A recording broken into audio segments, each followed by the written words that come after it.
Hello, guys. These are the things we need to prepare if we are scheduled for an interview coming from the employer or the principal in a school in the US. So, what I did based on my experience, days ahead of time from the scheduled interview, I always practice my communication skills, my language skills, my intonation, my pronunciation in saying such in answering some questions, and of course the proper attire, put a smile on our face, and most of all the prayer. We need guidance from the Holy Spirit, and most of our answers and questions is based in our experience inside the classroom. So good luck, and let's watch together with my experience. Morning, Hello, good. Aisa. Yes, good evening here.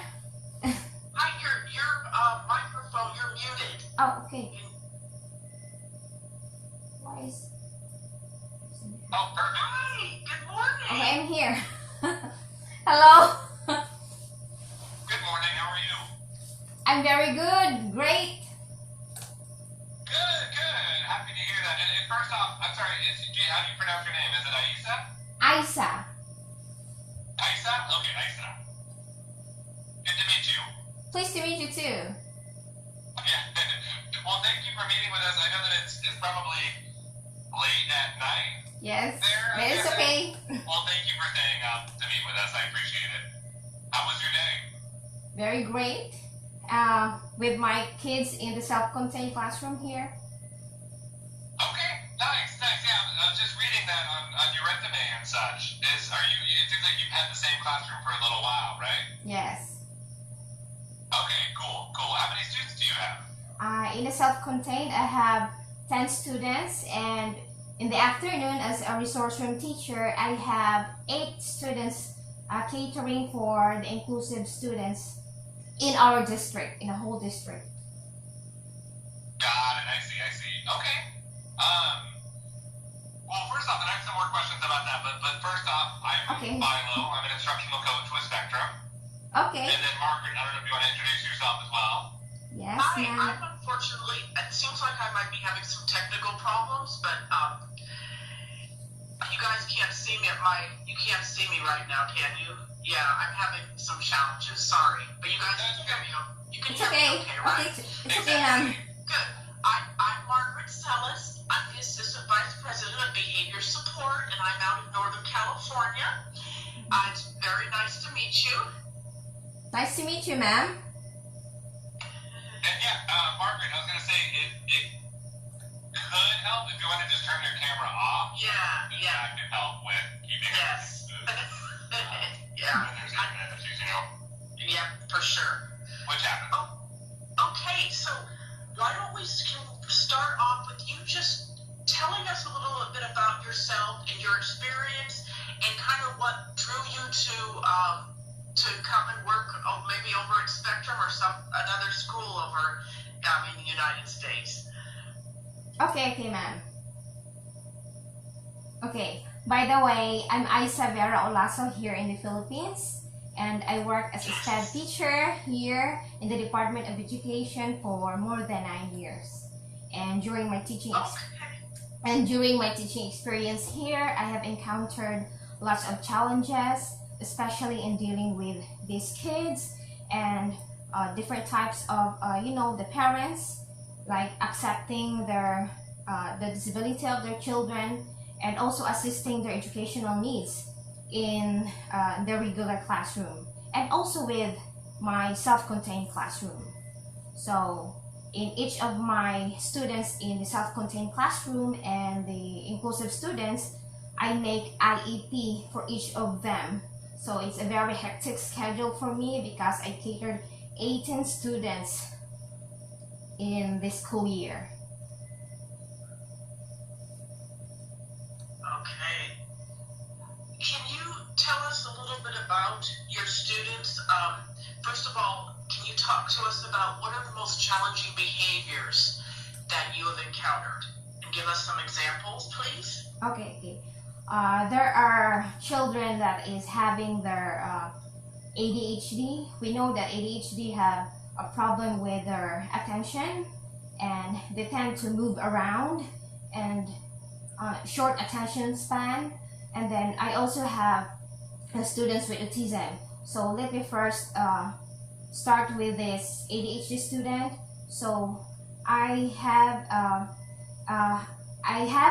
a behavior intervention plan for these kids. So throughout the school year, I could manage intervene with this behavior so that it could be minimized in disrupting the class, in my class and in the class of the inclusive classroom. So in next for the autism students, so they have problem with you know, focusing in the given task that I've given to them. So what I did, I applied the positive and negative reinforcement. So if we say positive, like praising the child, giving stars, but not all the time, because they will be dependable on the positive reinforcement. I always find effective using the negative reinforcement, like you cannot play this toy, or you cannot go outside, you cannot go home if you will not do your task on time. Okay. So, can you talk a little bit about, like, have you ever had students that have maybe, you know, aggressive behaviors where they might hit or pull hair or throw things at people, or that kind of severe behavior? Yes, I do have that one. They were having a tantrum. There are many factors that is triggering the child's tantrum. So for us teachers, we must be keenly observant of why is this child is having that tantrum. So in my case, I use time out. I use time out for the child to relax, and of course with supervision that they could not endanger themselves through whatever possible action they would take. And I use soothing sound, or make her go in a isolated area where she could play or enhance her sensory, and then calm down and then go back to the task. Okay, can you tell us a little bit about what does that look like? What are her behaviors look like? What does she do when she's tantruming? She throwing things and then shout, and then just lie down on the floor and then move around in the floor like that. Okay.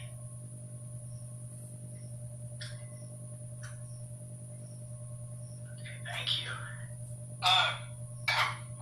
With that, I mean, you have 10 students in your class. That's quite a few students. Do you have any support staff in your class working with you? Any instructional assistants or anything? Actually, I don't have an assistant. What I did so that I could cater them, I scheduled them twice a week. They will have a schedule with me. I catered 2 to 3 students according to their level of disability, level of abilities in engaging in my class. Got it. Okay. And so if you were to take a position with Spectrum, most of our classes have quite a few staff in them, right? So there'd be the lead teacher, which would be yourself, and then several staff working with you, several adult staff. Have you had other positions where you were working kind of as a team leader with other adults? Yes, I was designated in our school. I was designated as a MAPI coordinator.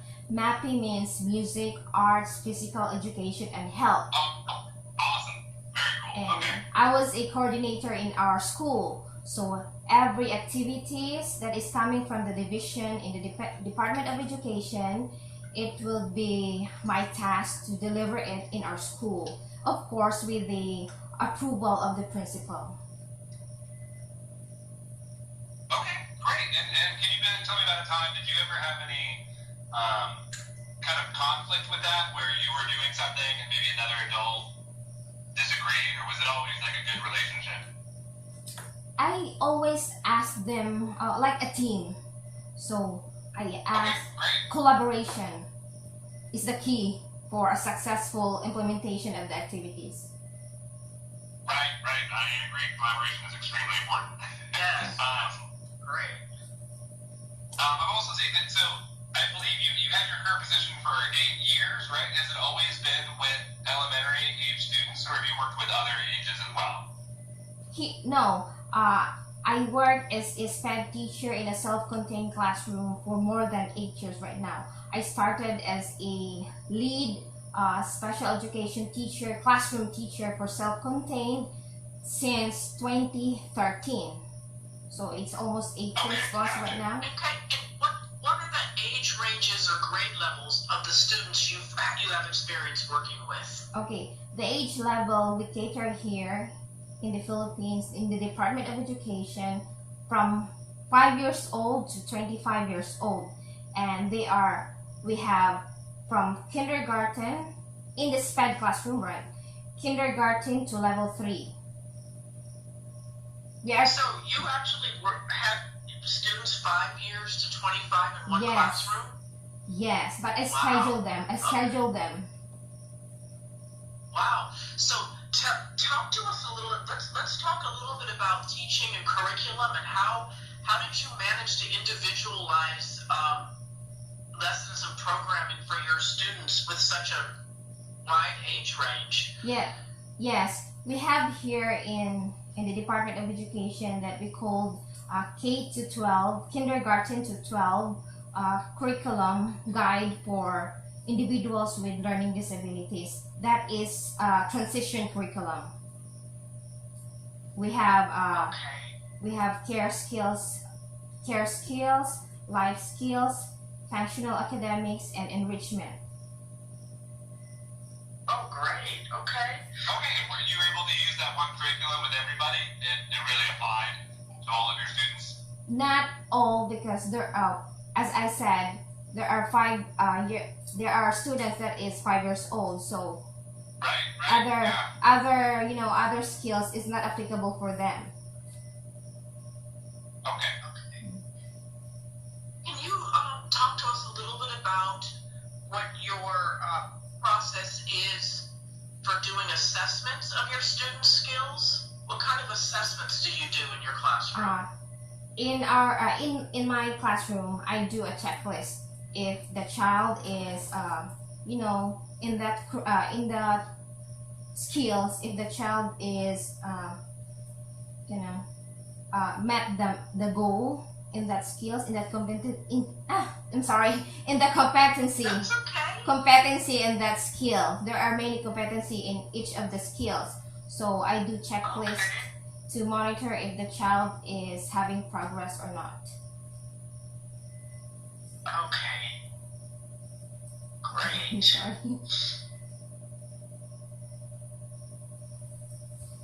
Okay, so I know you mentioned a little bit before that sometimes the parents have challenges accepting their student's disability and so forth.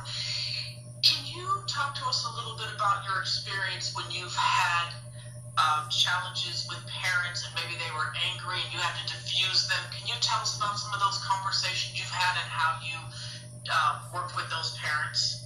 Okay, these parents are coming from the inclusive classroom. So in my self-contained classroom, they already accepted the fact, and I also refer them into a neuropsychologist for the diagnosis assessment for their children. But in the parents that is coming from the inclusive classroom, the regular teacher referred a child, a student, a pupil that is having manifestation of the disability, and it's just a manifestation. We are not labeling. So I always explain to the parent that we are not concluding, because we are not doctors. We are not doctors too. We are just a referral. So if the regular teacher referred it to me because I have some knowledge regarding the manifestation of the child, and then I make explanation with the parent that I make an assessment because I have a checklist of a minimal behavioral that is present to each of the child's disability, like Down syndrome or intellectual disability or learning disability. I have the checklist in me. Then once I have assessed informal assessment with the child, I talk to the parents and refer them to go to a licensed clinician or a neurologist to assess the proper assessment for the child. Okay.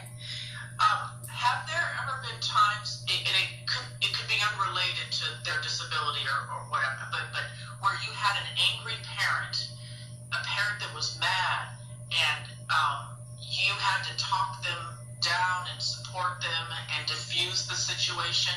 Has that ever happened to you? Actually, I don't have, because when the time I met the parents, I always explain it briefly or explain it more so that the parent could understand and let it's Okay. listening. I always listen to them and they listen to me, so it's a give and take conversation. Oh, good. Okay. It works. That's great. Mm. So you mentioned that you have students with IEPs. Can you explain a little bit about your role in the IEP process? Okay. In a self-contained classroom, the parent of the child, me as a Sped teacher, and the principal have a conversation regarding with the child's development. So I was the one who has the role that is planning for the activities of the child throughout the school year. That is what is happening in my self-contained classroom. And then in the inclusive classroom, myself as a Sped teacher, the parent, the child, the regular education teacher, and the principal will have this conversation regarding the child's progress, the child's present level of performance in her level or in their level, so that, and I was also planning for the child's activities inside the inclusive classroom. I only teach the basic reading, math, and science. That's all, and the rest it's all for the teachers, a regular teacher. Okay. Do you write goals for the IEP for any of your students, or no? You have to write the goals? Yes. As I said lately, I am the one who is responsible for the activities of the child throughout the school year. Okay. Could you give us an example? Maybe it could be reading, math, science, any goal. Just give us tell us what a goal might look like. What would the goal be Okay. that you might do? Just an example. In reading, so because here in the Philippines, the students have very if we say they are learning disability, like they're having problems with reading. So in my goal for the reading in English, so I started with a CBC, reading the child with the basic. That's my goal for the whole school year. If the child will meet that goal, we move forward and collaborate with the regular teacher. And then in math, I have go with addition, simple addition, just like that, addition or subtraction. And then if the child will progress, or if the child will not progress, so you retake it, collaboration with the regular teacher and also with the parent of the child, so that not just only in the school the goal will be implemented, but also in their house. Continuous progress, continuous learning. Okay, great. Could you just tell us, if you were to read it, what would that reading goal exactly say? Give us an example. Like the student will, such and such, whatever that goal says. There are like reading sight words. There are level of sight word that is from easy to hard. So we will move on to the next level of sight words. Sight words. So in each of the sight words, they have that reading comprehension, like that. Okay. Great. Thank you.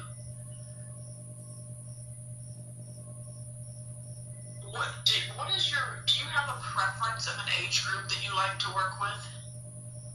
Preference of an age group. What ages do you prefer to work with? I'd like to, based in my experience, I'd like to work with younger children because they are more vulnerable and, challenging, and yet they tend to like need for our love, with our care, something like that. 5 to 10 years old, something like that age range. Okay. Great. And I just want to get a more clear idea of the disabilities you work with. Have you worked with students with autism or emotional disturbance? What other, besides ADHD, what other diagnosis have you worked with? Yes, I have an intellectual disability and a Down syndrome. And most of my self-contained students in the self-contained classroom, I have more Down syndrome with me. Okay. And have you had any experience with students with other diagnoses, such as autism or any other diagnoses? Yes, I have experience with autism, children with autism. Actually, they were in 4th grade and also in the 1st grade right now. Okay. But right now you have those 2 students, for the 1st grader and the 4th grader? Yes. Okay, great. Milo, do you have anything? I'm sorry. No, you're good. I do not right now, Margaret. Excuse me, I do not right now have more questions, Margaret. Do you have anything else, Margaret, before we kind of let Isa ask us questions? No, I think I'm ready to hear her questions, and then I also want to talk to her a little bit about what we could offer her as in terms of training and support. Gotcha. Okay. What questions do you have for us? My turn. Okay. Yes. If ever I get hard, I would like to know if there are any support system or support team that could help me to to cope up, to adjust in a new environment, especially in a new culture, with this handling with these kids in there. That is a great question. I'm going to start and Philo can jump in. So that's kind of a twofold. So first I want to tell you we have a very extensive induction training for our teachers where we have trainings on curriculum and behavior management and assessments. We have a whole team to provide support. Philo and I are both on that team. We also have another team member named Kate who is from the Philippines. And so she initially meets with our teachers when they come and talks and supports them and talks about some cultural differences and providing some support to them. And she also is available to talk to them when they need that, as we all are. But she has that experience. And then we have students that have been through programs already from the Philippines, and so we make sure that the new teachers have an opportunity to work with them, to talk to them about their experiences. And then also initially, each of us on the leadership team, we are assigned to a new teacher. It's just kind of a mentor and support that you can reach out to whenever you need. You would have our phone number. You could text us. You could call us. That's great. That's very great to hear. We don't just leave you alone. You get a lot of training, and also on the campus, there would be the director and the behavior analyst on the campus, and they would be providing support as well. They would be attending the IEPs with you and ensuring that the documents were in place and going over them with you. So you would get that training. That's something that we we make sure with our new teachers. Okay, that's really good to hear, ma'am. Oh, good. Viola, is there anything you can think to add to that? No, I think that about covers it. We do try to do a good job as well of connecting our new teachers, especially from the Philippines, because we have quite a few teachers that are part of our J1 program from the Philippines. And we do try and do a good job of connecting them with some teachers that are already here to help with the culture shock of essentially living and working in a new place, right? Because I know that it can't be the easiest thing in the world, living and working in a totally new place. I can learn with that, sir. I can learn. Miss Jody, Margaret, I don't know if you're aware of this, Margaret, but Miss Jody often has like barbecues for a lot of our students, a lot of our teachers from the Philippines. That's why just brought everybody together. Another thing that I want to, Philo touched upon this. So, in terms of the support in your classroom, so I want to kind of paint you a picture because it's a lot different from what you're used to. You're used to being alone in a classroom. We provide a lot of support. So, for example, let's say you had a classroom with 10 students in it. We usually do a 3-to-1 ratio. So you would have a couple of aides with you, a couple of instructors that supporting you, but also we have many students who need one-to-one support, and it's written in their IEP. So in addition to having the 3-to-1, you would have one-to-ones for some of your students. Yes. So what it might look like is you may have 4 people in a classroom. In addition to you in your class. It could, yes. 3, maybe 4. Like you will have a lot of support. And we also have somebody on campus that when you need to call for support, if a student is having a challenge that you can't manage in your classroom, there's somebody who is assigned when you'll call for we call it coverage usually in most of our classrooms, and then they come in. So there's probably a lot more support than you can imagine or that you've experienced, it sounds like.